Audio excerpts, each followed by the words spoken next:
Нэг жилийн дотор хөрөнгө оруулалтын багцаас 80% авшиг авахын тулд дараах 5 зүйлсийг зайлшгүй мэдэх ёстой.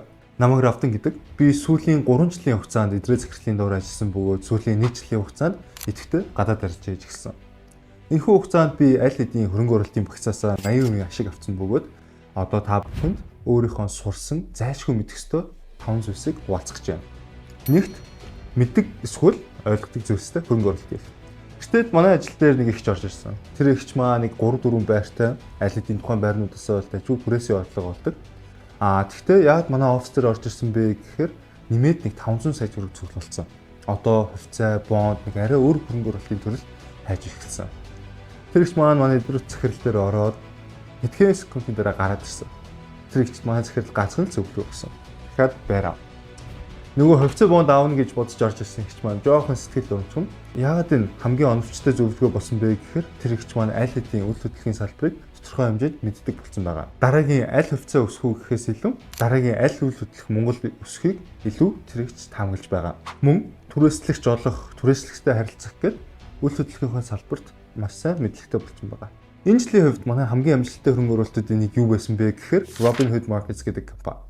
Яад вэ гэхээр яг манай автоматаа ESG капиталтай адилхан санхүү технологийн үйлчлэгээ үзүүлдэг компани. Тэгэхээр манай эдгээр захирал яах боломжтой бэ гэхээр үйл ажиллагаа зөв явж гинүү, буруу явж гинүү илүү бусад компанитай харьцуулаад таамаглах боломжтой. Яад вэ гэхээр өөрөө яг тийм компани ихлүүлээд үйл ажиллагаа эхлээд явж байгаа учраас. Энэнгүүрээ дамжуулаад таны зөвхөн нэг зүйлд хөрөнгө оруулалт хий гэж байгаа юм биш. Гэхдээ та өөрийнхөө мэддэг эсвэл дор хаяж ойлгох зүйлдээ хөрөнгө оруулалт хийх юм бол илүү ашиг авах магадaltaй. Хоёрт компанийн насжилтыг ойлгох. Хүн яг настай байдагтай адилхан компани бүрч гисэн тодорхой нэг нас дээр явж байгаа. Таны хөрөнгө оруулалт хийх хугацаа, эрсдлээс шалтгаалаад та өөр настай компанид хөрөнгө оруулалт хийх ёстой. Магадгүй танд алдсан чахуу гэсэн нэг мөнгөн дүн байгаа бол стартап юм уу дөнгөж ашиг олж эхэлж байгаа компанид хөрөнгө оруулалт хийж болно. Яагаад вэ гэхээр бүтэх юм бол урт хугацаанд маш өндөр өгөөжтэй, бүтэхгүй юм бол та мөнгөө тэр чигтэн шалдах боломжтой. Эсвэргээр та эдийн засгаа дагаад өсдөг эрсдэл багтай компани сонирхож байгаа бол нэг жоохон гүзээтэй Benz-тэй ахыг сонирхох хэрэгтэй. Жишээ нь Coca-Cola, Microsoft гээд зах зээл дээр аль хэдийн байр суурь эзэлсэн компани хөрөнгө оруулалт хийх юм бол танд илүү ашигтай. Манай эдгээр захирал яг ямар төрлийн компани хөрөнгө оруулалт хийх юм бэ гэхээр яг орлогоо олоод эхэлсэн. Гэхдээ бүрэн потенциалтай хүрээгүй байгаа компани хөрөнгө оруулалт хийдэг. Хүний насаар нэг 25-аас 35 настай эдгээр залуу компани хөрөнгө оруулалт хийдэг. За та ямар настай компани хөрөнгө оруулалт хийхээ шийдсэний дараа тухайн компанийхаа удирдлагыг зайлшгүй судлах ёстой. Үүний нэг хамгийн том жишээ бол Tesla компани. Tesla компанийг харах юм бол зарим хүмүүс маш өндөр үнэлэгдсэн гэж хэлдэг. Яг өнөөгийн зах зээлийн үнэлгээг харах юм бол цаад санхүүгийн үзүүлэлт нь тийм сайн биш. Гэхдээ хүмүүс яагаад өдий хүртэл хөрөнгө оруулалт хийгээд байгаа вэ гэж үү? Хариулт нь Elon Musk. Таны хөрөнгө оруулалт хийж байгаа компанийн удирдлага, тухайн компанийхаа ирээдүйн зорилгыг тод харж байгаа амбицтай хүмүүс юм бол таны хөрөнгө оруулалт илүү ашигтай байх магадaltaй. Миний 4-р сурсан зүйл бол сурахад хамгийн хэцүү байсан.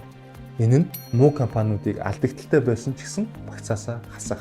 Хувьцаа авна гэдэг нь хожих өндөр магадaltaй бооцоо тавьж байгаатай адилхан. Та ямар ч сайн судалгаа хийсэн буруу байх магадaltaй. Бүх зүйл магадaltaйр тулгардаг. Анх манай эдрээ захирал алдагдaltaй байгаа нэг хувьцааг асъя гэхэд би хэмээж байсан. Та энэ харилцаанаас мөнгө алдах юм байна штэ гэдэг. Гэхдээ миний сурсан зүйл бол тухайн алдагдaltaй компаниад зараад өөр хувьцаанд хөрөнгө оруулалт хийхээр тэр алдагдлаа дорхно хөх бас боломжтой. Эсвэргээр та алдагдлаа нөхөх гээд мөн компанийн хувьцааг авч үлдэх юм бол бүр ихч алдах болзошгүй. Тиймээс та хувьцаа авч байгаа бол зөрөгтэй мөн компаниудыг хасч байгаарай. За, миний сүүлийн та бүхэнд хуваалцах зүйл бол яг манай эдгээр захирал төлбөртэй сургалтын дээр хуваалцах зүйл шүү. Тэгэхээр намайг энд ярьж гин гэж битгий хэлээрэй. Хувьцаанд амжилттай хөрөнгө оруулалт хийхин тулд та дараах ойлголтоо 180 градус эргүүлэх ёстой. Хувьцаа өсөх мүү унах сайн. За яагаад гэхээр сайн компанийн хувьцаа унах юм бол ямар нэгэн үйл ажиллагаанд нь өөрчлөлт ороогүй байхад та илүү хямд үнээр илүү их хувьцаа авах боломжтой болдог. Ихэнх тохиолдолд хүмүүс яад юм бэ гэхээр хувьцааны үн унаад байна гэд яраад эсвэл сандраад зарчдаг. Эсвэргээр нөгөө хувьцаа нь өсөөд эхлэхээр нэмээд авчдаг. Гэхдээ яг үндэ энэ зах зээл дээр хамгийн амжилттай мундаг хөрөнгө оруулагчид яад юм бэ гэхээр хувьцааны үн унахад баярлаад бүр нэмж авдаг. Энэхүү ойлголтыг илүү ойлгомжтой байх зорилгоор та хэд дээр байран дээр жишээ авч үзүүлье. Яг одоо 10 сая төгрөгийн үнэлгээтэй байгаа River Garden-ы байр байранд нь ямар ч өөрчлөлт орохгүйгээр маргааш үнэлгээ 5 сая болчлоо гэхэд оршин суугчид нь сандраа зарна гэж та бодож байна уу? Эсвэл бүр боломжтой бол нэмээд авах болов? Мэдээж ухаантай хүн бол нэмж аав. Яад вэ гэхээр чанар нь муудаагүй яг адилхан гоё тансаг байр. Гэхдээ илүүх юм болцсон. Энэ ойлголтыг та хавцаандаараа бас авч үлдэх ёстой. За, миний сурсан хамгийн чухал 5 зүйл бол энэ байна. Хэрвээ танд энэхүү контент таалагдсан бол лайк дараад subscribe хийгээрэй. Би ирээдүйд зөвхөн санхүү хөвцөөж гэлгүй маш олон сонирхолтой контентууд оруулахаар төлөвлөж байгаа шүү.